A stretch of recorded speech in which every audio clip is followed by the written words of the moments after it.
दो अलग स्वभाव की सहेलियां। शहर की भीड़ में एक छोटा सा मोहल्ला था जहां हर सुबह चाय की खुशबू और लोगों की आवाजों से दिन की शुरुआत होती थी। इसी मोहल्ले में रहती थीं रीता और पूजा, दो सहेलियां जिनकी दोस्ती को लोग मिसाल के तौर पर जानते थे।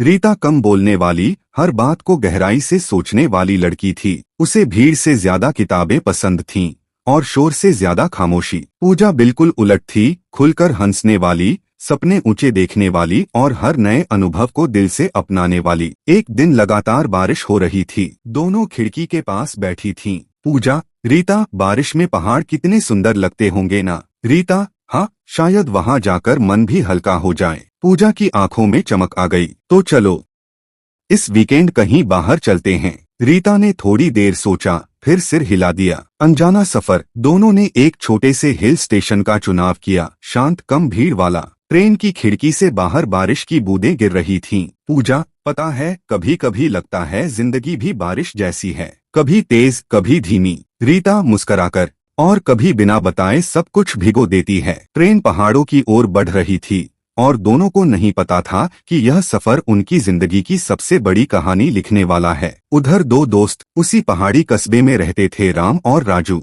राम होटल मैनेजमेंट में काम करता था, शांत, सुलझा हुआ और जिम्मेदार। राजू टैक्सी चलाता था, हंसमुख, बातूनी और दिल का साफ। दोनों रोज शाम को चाय की दुकान पर मिलते। राजू, बारिश में लोग ज्यादा आते हैं, शायद आज भी कोई नई कहानी मिले। राम, धीमे से, हर कहानी खुश नहीं होती। राजू। पहली नजर। रीता और पूजा होटल पहुंची। बारिश तेज हो चुकी थी। होटल के रिसेप्शन पर राम खड़ा था। राम की नजर जैसे ही रीता पर पड़ी, वह पल भर के लिए रुक गया। रीता ने भी उसे देखा, सादा कपड़े, शांत चेहरा और आंखों में ठहरा। उसी समय राजू बाहर गाड़ी से उतर रहा था। पूजा फिसलने ही वाली थी। राजू, अरे संभल कर। पूजा हंसते हुए बोली, आज तो बारिश भी हमारा इम्तिहान ले रही है। राजू मुस्कुरा दिया। बारिश में बढ़ती दोस्ती। अगले दिन मौसम खराब था, घूमना मुश्किल था। चारों होटल के कैफे में बैठे थे।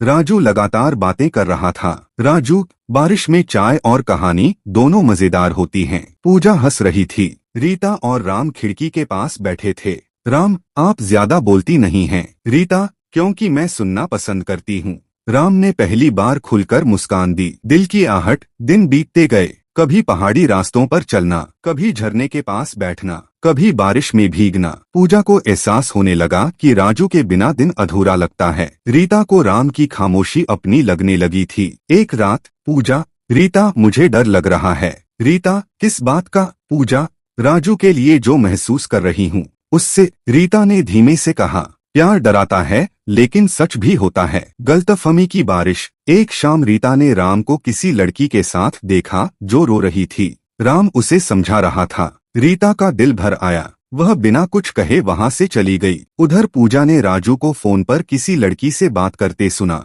हाँ, मैं आ जाऊंगा। पूजा ने सवाल नहीं किया, बस चुप हो गई। खामोश विदाई। सफर खत्म हो गया। रीता और पूजा अचानक शहर लौट गईं। राम ने रिसेप्शन से बाहर देखा, बारिश अब भी हो रही थी। राम, कुछ अधूरा रह गया। राजू, शायद हमने वक्त पर सच नहीं कहा। सच्चाई का उजाला। शहर में दोनों सहेलियां उदास रहने लगीं। एक दिन पूजा ने हिम्मत की। उसने राजू को कॉल किया। सच सामने आया, वह लड़की राजू की बीमार बहन थी। उधर राम ने खुद रीता को मैसेज किया, जिस लड़की को आपने देखा वह मेरी कजिन थी, वह मुश्किल में थी। रीता रो पड़ी। दोबारा वही जगह। कुछ महीनों बाद बारिश फिर लौटी और साथ ही राम और राजू भी। चारों उसी पहाड़ी कस्बे में मिले। राम, कुछ बातें देर से कही जाती हैं लेकिन झूठी नहीं होती। रीता, और कुछ एहसास इंतजार करना जानते हैं। राजू ने पूजा की ओर हाथ बढ़ाया। राजू, अब कोई शक नहीं, सिर्फ भरोसा। अंत। बारिश थम चुकी थी। पहाड़ों पर धूप उतर आई थी।